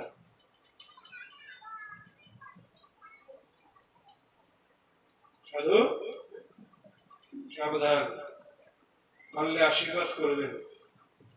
এখন মা যশোমতীর মতো আশীর্বাদ করবেন, আর একটু হরিভক্তের পায়ের ধরে নিয়ে গোপালের মাথায় দিতে পারেন, নিজের পায়ের ধরে না দিতে পারলে। হ্যাঁ, দিতে পারেন, ওতে গোপালের মঙ্গল হবে। কৃষ্ণ নিজেই বলেছেন উদ্ধবকে, উদ্ধব, আমার ভক্ত যদি আগে আগে যায়, আমি আমার ভক্তের পিছিয়ে পিছিয়ে যাই। কেন জানো? ওই আমার ভক্তের চরণ ধরি উড়ে উড়ে আমার অঙ্গে লাগবে বলে। এটাই গৌর, হরি গৌর। তাহলে ভক্তের চরণ তুলে বড় ভালোবাসে, আপনি দিতে পারেন, বড় সুন্দর কথা। যদি মানে প্রেম ভক্তির সম্বন্ধ হয়, সত্যিকারে তাকে ভালোবাসতে পারি পুত্রে। আবার মধুর প্রেমে ভালোবাসলে তো আরো বেশি। তবে দ্বারকা মথুরার মধুর প্রেম না। দেখো মায়েরা, কৃষ্ণকে প্রতিরূপে কে পেতে চান? হাত তোলেন। প্রতিরূপে কেউ চান না?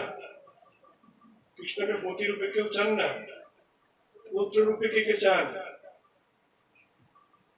পুত্ররূপেও চান না, তাহলে কি রূপে চান গো? কৃষ্ণ ভগবান আর আমি তার দাস বা দাসী, তাই না? এতে কৃষ্ণের সুখ হবে না। একটু আগে না বললেন কৃষ্ণের সুখ চাই, বেশি সুখ পায় যে প্রেমে, সেরকম প্রেম করতে হবে। যদি প্রতিরূপে ভালোবাসেন তাতেও কিন্তু বেশি সুখ হবে না কৃষ্ণ। কেন হবে না? ওই যে দেবশ্রী নারদ গিয়ে বলছেন কৃষ্ণকে দ্বারকায়, তুমি শুধু গোপীর মহিমায় কীর্তন করো, গোপীরাই তোমাকে ভালোবাসে। দ্বারকায় 16,108 মহিষী, এরা কি তোমাকে ভালোবাসে না? এদের কথা তো একটু কম না। গোবিন্দ বলছে, নারদ আমার মাথার যন্ত্রণা, ভীষণ মাথার যন্ত্রণা করছে। ভগবান মাথার যন্ত্রণা বাড়িয়ে দিলাম। কি হলে মাথার যন্ত্রণা সারবে? তাড়াতাড়ি বলো। বলছে ভক্তের পায়ের ধুলি। ভক্তের পায়ের ধুলি? আমি এখনই যাচ্ছি। 16,108 মহিষীর কাছে গিয়ে বলছেন, শিগগির তোমাদের পায়ের ধুলি দাও, তোমরা তো কৃষ্ণের ভক্ত, গোবিন্দের শিরোপীরা তোমাদের পায়ের ধুলি পেলে শিরে যাবে। সবাই কানে আঙুল দিয়ে বলছেন, দেবশ্রী অলক্ষণের কথা বলুন, স্বামীর মাথায় পায়ের ধুলি দিয়ে নরকে যাব? কি গো মায়েরা, আপনি দেন স্বামীর মাথায় পায়ের ধুলি? দেন না, নরকে যাবো নাকি? কেউ দিল না পায়ের ধুলি, কেউ দিল না। নারদ ফিরে এলো, বলছে কেউ দিল না। নারদও তো এত বড় ভক্ত, দিতে পারলো না গোবিন্দ সুখের জন্য নিজের পায়ের ধুলি। জয় রাধে। দেখুন ব্রজলীলা। নারদ বলছে, কোথায় গেলে পাবো বলো তো, কে দিতে পারে? বলছে, বৃন্দাবনে ব্রজগোপীর কাছে একবার গিয়ে দেখো। যখন রাধারানী আদি গোপীর কাছে গিয়ে বললেন, তোমাদের প্রাণবল্লভ শিরোপীড়ায় ভুগছে, হ্যাঁ, মাথার যন্ত্রণা, বলুন দেবশ্রী আমরা কি করতে পারি তার সুখের জন্য? বলছে, তোমাদের চরণ ধুলি, তোমাদের চরণ ধুলি পেলে তার মাথার যন্ত্রণা সেরে যাবে। তাই রাধারানী সখীদের ডাকছেন, তোরা কে কোথায় আছে, শিগগির পায়ের ধুলি দে, গোবিন্দের শিরোপীড়া শিগগির দে। সবাই নারদের বসনাঞ্চলে নিজেদের পায়ের ধুলি ঝেড়ে দিচ্ছেন। দেবশ্রী নারদ অবাক বিস্ময় তাকিয়ে আছে, কি ভগবানের মাথায় পায়ের ধুলি দিচ্ছে? তোমাদের পাপের ভয় নাই? তোমাদের নরকের ভয় নেই? তোমরা ভগবানের মাথায় চরণ ধুলি দিচ্ছ? গোপী বলছে, আমরা নরকে যাই তাতে দুঃখ নাই, আমাদের প্রাণ গোবিন্দ সুখে থাকুক। আমরা নরকে যাই তাতে দুঃখ নাই, আমাদের প্রাণ গোবিন্দ সুখে থাকুক। আমরা যে গোবিন্দ সুখী, সদাই সুখী। আমরা নরকে যাই তাতে দুঃখ নাই, আমাদের প্রাণ গোবিন্দ সুখে থাকুক। বলুন একে বলে প্রেম।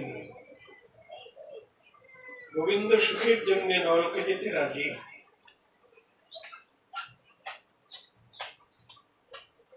গোবিন্দকে দুঃখ দিয়ে আমরা স্বর্গে যেতে চাই না। রাধে, স্বর্গে কে কে যাবেন? হাত তোলেন। স্বর্গে কে কে যাবেন?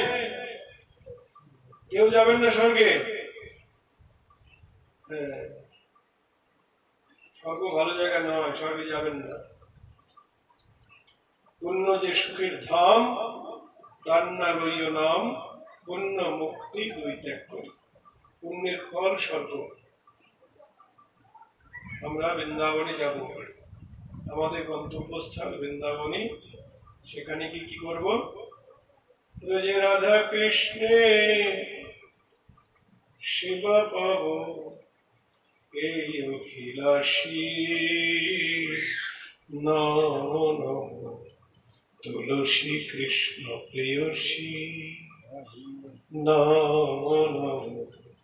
ঠিক আছে? যে রাধা কৃষ্ণের সেবা পাবো এই অভিলাষ, এই মনের অভিলাষ। বিলাস কুঞ্জে দিও বাস, নয়নে হেরিব সদা, যুগল রূপ রাশি নম। আর কিছু চাই না, আর কোন অভিলাষ নেই আমাদের। তাই দেখো, এমন প্রেম করতে হবে যেরকম ভাবে প্রেম করলে আমার গোবিন্দ রাধা মাধবকে সর্ব প্রকারে সুখী করা যায়।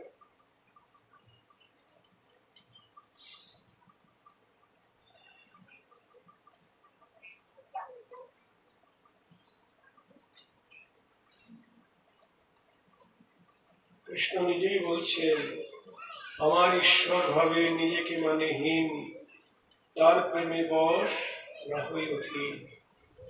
আমি অধীনকার, মাতা মোরে অতিহীন জ্ঞানে করে পালন, সখা সত্য সখ্যে করে স্কন্ধে আরোহণ।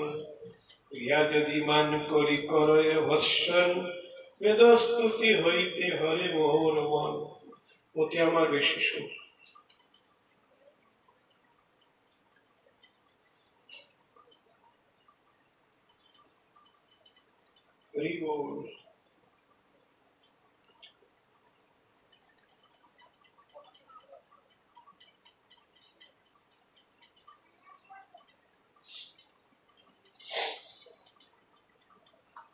ভগবান যে অবতীর্ণ হলেন নন্দ যশোদার বাৎসল্য প্রেমের আকর্ষণে, সেই সময় ভগবান যে সমগ্র জীবকে প্রেম দিয়ে ধন্য করলেন তা নয়, অনন্তকাল ধরে সেই ব্রজের লীলা, সেই ভাব বিশ্বে থেকে গেল।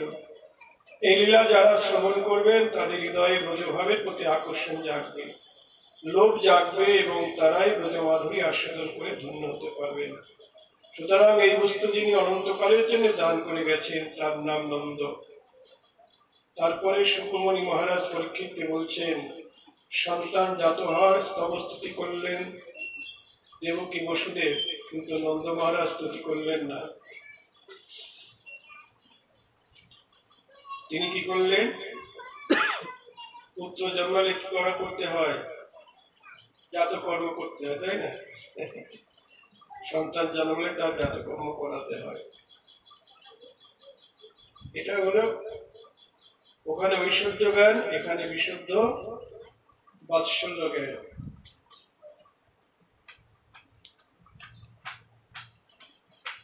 এই যে নন্দ এবং যশোদা নিত্য মাতা পিতা, এদের তিনি সন্তানই আছেন, আগেও ছিলেন। এই বিশ্বজগতে এসে তারা সেইভাবেই ভালোবেসেছেন, কৃষ্ণ আবির্ভূত হয়েছেন তাদের সন্তান রূপে। বাৎসল্য আবেশে কৈল কৌমারও সকল পরিণামের মতো দেখা যাচ্ছে, আস্তে আস্তে বাড়ছে, কিন্তু তা নয়। নিত্য কিশোর রূপটি এই ধর্মগুলিকে গ্রহণ করেছেন। হ্যাঁ, কৃষ্ণ নিত্য কিশোর, কিন্তু আবার এই যে কারো পুত্র হচ্ছেন, কারো সখা হচ্ছেন, এটা তিনি নিজে ইচ্ছা করেই গ্রহণ করেছেন, কিন্তু তার তিনি নিত্য কিশোর। কিশোর হয়ে আবির্ভূত হলে মাতা পিতার বাৎসল্য রস আস্বাদন করা যাবে না। তিনি মায়ের স্তন্যপান করবেন, মা ছাড়া তার কিছু জানবেন না। মায়ের কোলে খেলা করবেন, মা লালন পালন করবেন, প্রত্যেকটাকে ছোট হতেই হবে, তাই না? এবং আত্মজ হতে হবে। আত্মজ মানে আত্মজায়িত পুত্র।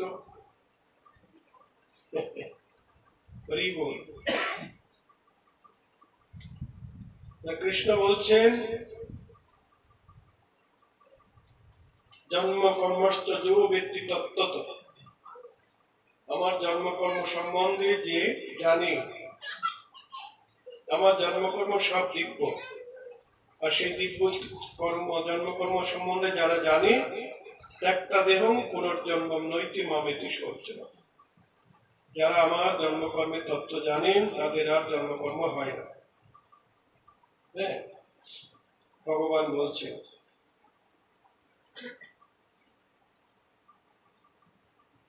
কৃষ্ণের তাহলে জন্মকর্মের প্রকৃত তত্ত্বটা কি? এখানে সুকমণি বললেন, যে ছেলে জাত হলো, বসুদেব মহারাজ তপস্তুতি করলেন, আর নন্দ মহারাজ আনন্দে আত্মহারা হয়ে জাতকর্ম করতে লাগলেন সন্তানের আবির্ভাবে, জন্মে।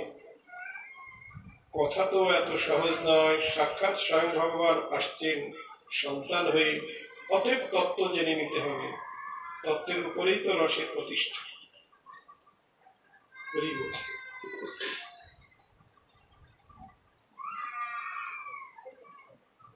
অনেক কথা।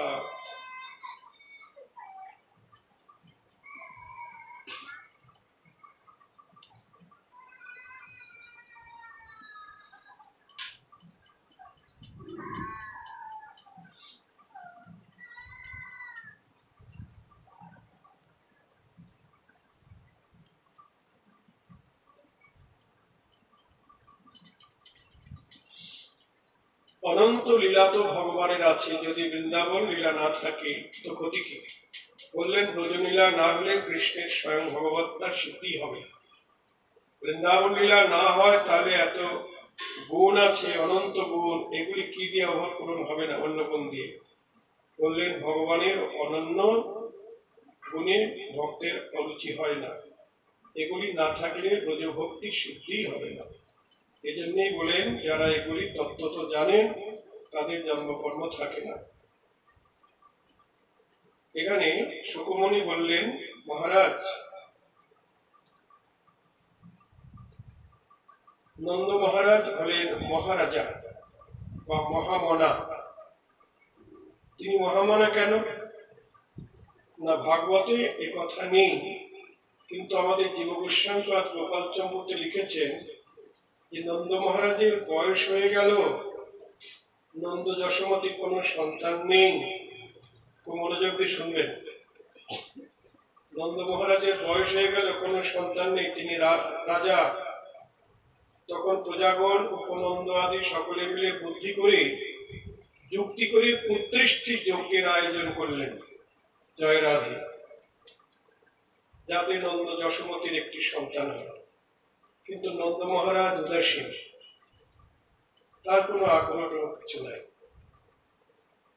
যার জন্য সবাই পুত্র কামনা করছে, তিনি উদাসীন। বাইরে পুত্রেষ্টি যজ্ঞের আয়োজন হচ্ছে, কিন্তু মহারাজ সেখানে যাননি। ভাবুন, যজ্ঞের আয়োজন হয়েছে, উনি ওখানে যাননি। যশোমতী মাতা প্রশ্ন করছেন, সকলে পুত্রেষ্টি যাগ করছে, তুমি নিজে তো সেই পুত্রেষ্টি যজ্ঞের হোতা, তুমি ঘরের মধ্যে বসে আছো কেন? তখন মহারাজ বলছেন, ওই যজ্ঞের দ্বারা যে কর্মফল সঞ্জাত হবে, সেই সন্তান লাভে আমার কোনো ইচ্ছা নাই। জয় রাধে। বলছে এই পুত্রেষ্টি যজ্ঞের দ্বারা যে সন্তান লাভ হবে, ওই সন্তান লাভে আমার আগ্রহ নাই। তাহলে সন্তান লাভ করতে আপনি চান না? যশোদা বলছেন। নন্দ বাবা বললেন, চাই, তবে ওই সেই সন্তান ওই ৩২টি জাগে জন্মাবে না। দেখো যশোমতী, তুমি আমার অর্ধাঙ্গিনী, তোমায় কোনো কথা বলতে আমার সংকোচ নাই। আমি সবসময় একটা জিনিস দেখতে পাই, কি দেখতে পাই জানো? স্বপ্নে জাগরণী, হরি বল। স্বপ্নে জাগরণী একটি সন্তানকে দেখতে পাই, সে দিব্যাতি দিব্য ইন্দ্র নীলমণি কান্তির ছটা, যিনি সারা জগৎকে উদ্ভাসিত করে রেখেছেন। আমি সেই সন্তানটাকে দেখতে পাই। নারায়ণের থেকেও যার বেশি রূপ, বেশি গুণ, বেশি মাধুর্য আমি স্বপ্নে দেখতে পাই। নারায়ণের থেকেও বেশি রূপ, বেশি গুণ, বেশি মাধুর্য। এই কথা কি মুখে আনা যায়? শয়নে স্বপ্নে দেখেছি যে এই সন্তান তোমার কোলে শুয়ে স্তনপান করছে আর খেলা করছে। জয় রাধে। নন্দ বাবা বলছেন যশোমতীকে, আমি স্বপ্নে আরো দেখছি সেই দিব্য শরীরধারী সেই পুত্রটি তোমার কোলে স্তনপান করছে, খেলা করছে। তুমিও তাকে পালন করছো, আবার কোন সময় আমার কোলেও খেলছে। সেই দিন থেকে ওই সন্তানের জন্য চিত্তটি আমার এত লালায়িত যে অন্য সন্তান আমি চাই না। যশোমতী, তোমায় জিজ্ঞাসা করি, আচ্ছা তুমি কি কোনোদিন এরূপ দেখো? এটাই গৌর হরি বল। তুমি কি এইরূপ কোনোদিন দেখো? যশোমতী মাতা বললেন, আর্যপুত্র, আমি সংকোচে এতদিন বলি নাই। এ কি বলার কথা? ভাবনার অতীত সেই যে সন্তান যা তুমি বললে, ঠিক সেই আমার কোলে খেলা করছে, স্তন্যপান করছে, আমার কোল আলোকিত করে আর ইন্দ্র নীলমণি কমলের মতো শোভা পাচ্ছে। কে আমাদের মনকে এইভাবে বিকারগ্রস্ত করছে? কে সেই?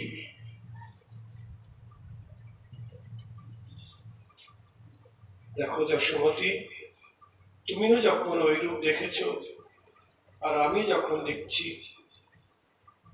তখন এই সংকল্প নিয়ে আমরা একটা ব্রত আরম্ভ করব।